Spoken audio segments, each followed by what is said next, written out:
So we have f of x is equal to negative x plus 4, and it's f of x is graphed right here on our coordinate plane. Let's try to figure out what the inverse of f is. And to figure out the inverse, what I like to do is I set the variable y equal to f of x, or we could write that y is equal to negative x plus 4. Right now, we've solved for y in terms of x. To solve for the inverse, we do the opposite. We solve for x in terms of y. So let's subtract 4 from both sides. You get y minus 4 is equal to negative x. And then to solve for x, we can multiply both sides of this equation times negative 1. And so you get negative y plus 4 is equal to x. Or just because we're always used to writing the dependent variable on the left-hand side, we could rewrite this as x is equal to negative y plus 4. Or another way to write it is we could say that f inverse of y is equal to negative y plus 4. So this is the inverse function right here. And we've written it as a function of y. But we can just rename the y as x. So it's a function of x. So let's do that. So if we just rename this y as x, we get f inverse of x is equal to negative x plus 4. These two functions are identical. Here we just use y as the independent variable or as the input variable. Here we just use x, but they're identical functions. Now, just out of interest, let's graph the inverse function and see how it might relate to this one right over here. So if you look at it, it actually looks fairly identical. It's negative x plus 4. It's the exact same function. So let's see. If the y-intercept is 4, it's going to be the exact same thing. The function is its own inverse, So if we were to graph it, we would put it right on top of this, And so there's a couple of ways to think about it.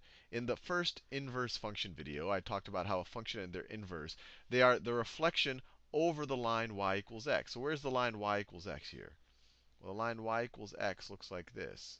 Line y equals x looks like this. And negative x plus 4 is actually perpendicular to y is equal to x. So when you reflect it, you're just kind of flipping it over, but it's going to be the same line. It is its own reflection. And let's make sure that that actually makes sense. When we're dealing with, I guess, the standard function right there, if you input a 2, it gets mapped to a 2. If you input a 4, it gets mapped to 0. What happens if you go the other way? If you input a 2, well, 2 gets mapped to 2 either way, so that makes sense. For the regular function, 4 gets mapped to 0.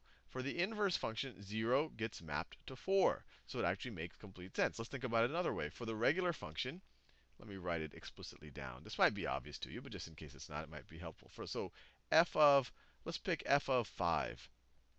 F of 5 is equal to negative 1. Or we could say the function f maps us from 5 to negative 1. Now, what does f inverse do? What's f inverse? F inverse of negative 1. F inverse of negative 1 is 5, is equal to 5. Or we could say that f maps us from negative 1 to 5. So once again, if you think about kind of the sets, there are domains in our ranges. So let's say that this is the domain of f. This is the range of f. F will take us from 5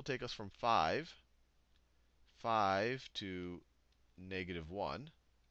That's what the function f does. And we see that f inverse takes us back from negative 1 to 5. F inverse takes us back from negative 1 to 5, just like it's supposed to do. Let's do one more of these. So here I have g of x is equal to negative 2x minus 1. So just like the last problem, I like to just set y equal to this. So we say y is equal to g of x, which is equal to negative 2x minus 1. Now we just solve for x. Y plus 1 is equal to negative 2x. Just added 1 to both sides. Now we can divide both sides of this equation by negative 2. And so you get negative y over 2 minus 1/2 is equal to x. Or we could write x is equal to negative y over 2 minus 1/2. Or we could write f inverse as a function of y is equal to negative y over 2 minus 1/2. Or we could just rename y as x. And we could say that f inverse of, oh, let me be careful here. That shouldn't be an f. The original function was g. So let me be clear there. That is g inverse of y.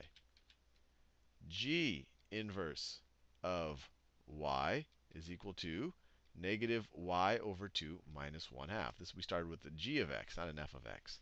Make sure we get our notation right. Or we could just rename the y and say g inverse of x is equal to negative x over 2 minus 1/2. Now let's graph it. Its y-intercept is negative 1/2, so it's right over there. And it has a slope of negative 1/2. It has a slope of negative 1/2. So let's see. If we start at negative 1/2, if we move over to 1 in the positive direction, we'll go down half. If we move over 1 again, we'll go down half again. If we move back, so we'll go like that. So the line, I'll try my best to draw it, will look something like that. And it'll just keep going. So it'll look something like that. It'll keep going in both directions. And now let's see if this really is a reflection over y equals x. Y equals x looks like that. And you can see they are reflections. If you reflect this guy, if you reflect this blue line, it becomes this orange line. But the general idea, you literally just, the function is originally expressed, is solved for y in terms of x. You just do some algebra, solve for x in terms of y. And that's essentially your inverse function as a function of y, but then you can rename it as a function of x.